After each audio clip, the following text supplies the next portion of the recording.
Dachau. How long did you march? We marched about 10 days. I think it was 10 days. And out of the 2,000 people who left Warsaw, how many made it? 600. 600 people arrived to Dachau. When we arrived to Dachau, we were very weak. At night, we always had to rest, because during the day you during the night you couldn't walk because they were always afraid. What were they afraid of? That they ran away. They were afraid. They had all the lanterns. The people would run away anyway, that they should. Of course, you were there, you were in very danger because there were Germans all around. And finally, we arrived to Dachau. In Dachau, then, they gave us a little bit, we ate. We had something, what they gave us, that bread for the day, a little bit water, they called it coffee, was black.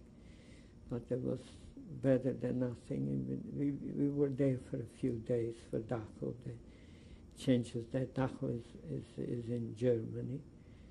And after that was already September, I think that was August.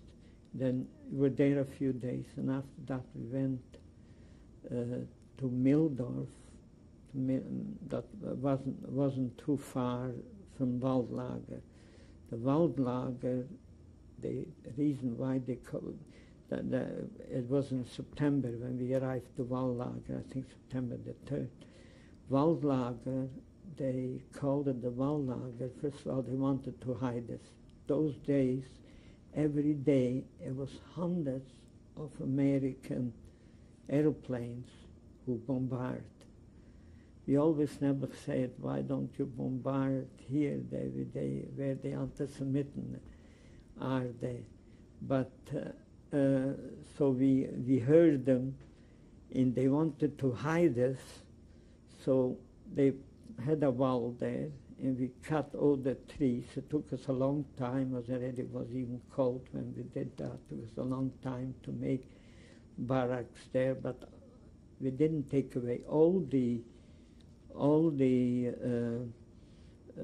wood from there because they wanted it should be covered. They shouldn't see us there, should know that we are there. And there, we were there for a whole winter. And we went out from there, and also I would like to mention another one. I don't know if he's alive. There was the name was Theo Le Grec. This Theo Le Grec was a healthy-looking man. He was a Jew, but the German didn't know that he's a Jew. The German thought that he's a German, because he spoke an excellent German. He spoke 7 languages. And this Theo Le Grec was a simulated Jew. He knew he was a Jew, but he knew very little about Jews. And he worked in a bank. He worked in big places in Greek. And he came from the main city from Greek is Athens. He worked in Athens, and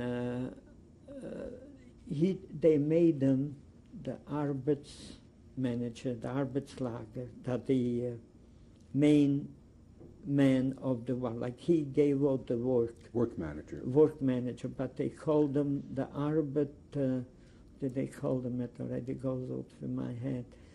But he made sure, he realized, first of all, he looked after the Klosenberger Rebbe. He made sure that he has to eat. Nobody knew. He made sure, as a matter of fact, it came Pesach. He gave him the flowers to make matzah. He made this Klosenberger Rebbe. Like we went over to him, we were all pious Jews, and we didn't want to eat. Treife to eat, how come? So they went over to the Rebbe to ask, What should they do? What do you mean, doctor? Whatever they give you, you should eat. Don't forget about treif. Anything they'll give you, you should eat. Don't worry. But he didn't touch anything. He didn't eat. He, all the time, since he left, Banya, he didn't have anything. But he told us that we should eat and drink whatever they give. Then it came, a certain, like Tisha B'Av, any time, no fast, eat. He was very, very lenient to him. But he held everything. He davened every day. It came Rosh Hashanah. He davened, and he knew everything. He had a very good head. He was a great man. He knew all the davening by heart. So when we went to work, like we went Rosh Hashanah morning to work, we were singing. So they saw that we were singing, we are happy, we are going. But in the meantime, the Rebbe davened. He was loud, and we sang, we didn't sing a Jewish song, we sang, song, and that's how we davened. And if we had out for a few minutes, you weren't supposed to see a whole bunch of Jews together. They watched you very much, and then they wanted to hear everything what you're talking. So it was very hard. At night, if we came home at night, we davened sometimes late, even we couldn't daven outside, so we davened inside there. But he kept everything, Pesach he kept. But anyway, he always kept us. So I'm coming back to this Leo the Greek. So Leo the Greek made sure that Shabbos, come Shabbos, you make sure that he'll stay inside. The clothes shouldn't go out.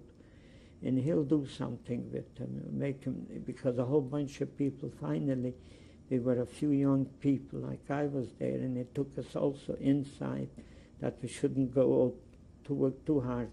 Because, as I said, we worked there with cement, and we had to carry a fire, and to go up, flights to go up, and to carry.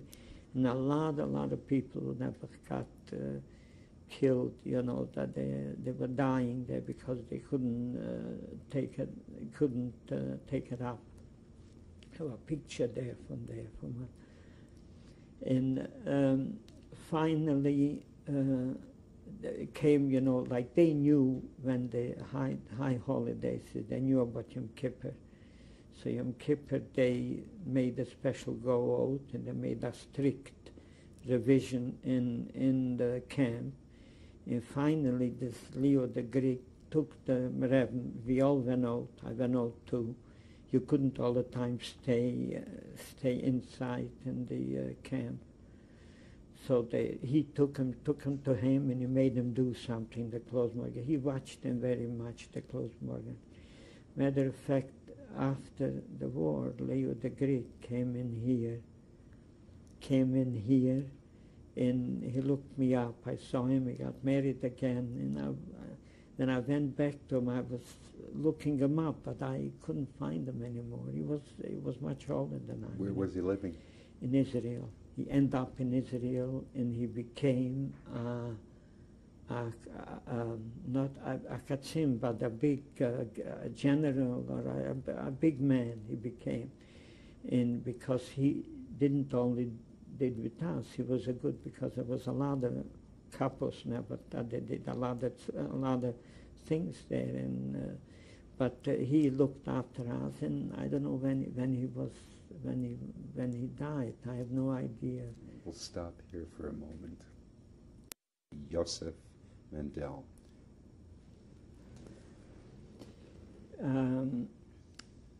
Pesach, I was talking before that this Leo the Greek gave to the Klosenberg Rebbe all kinds of things, so he should be able to keep his Shabbos and his Yom Tov. First of all, he made this Klosenberg Rebbe had matzahs, but it wasn't real matzah there. He didn't want to eat the bread, Pesach. He told us to eat the bread. We ate the bread. We ate whatever they gave us. We ate all the time.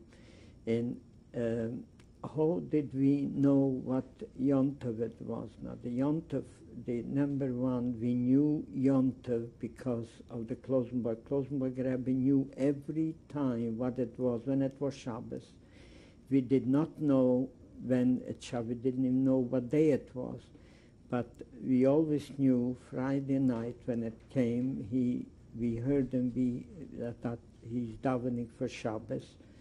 In Shabbos morning, the man, what he did Shabbos is he davened, even if he didn't have a minyan, he davened himself, and he made sure by Shalashidus, by the third Suda, there's 3 Sudas there, by the third one, he himself used to sit down. We were home already, like back in the barracks, and he would sit there the same as he was sitting at home in daven and saying what he has to say.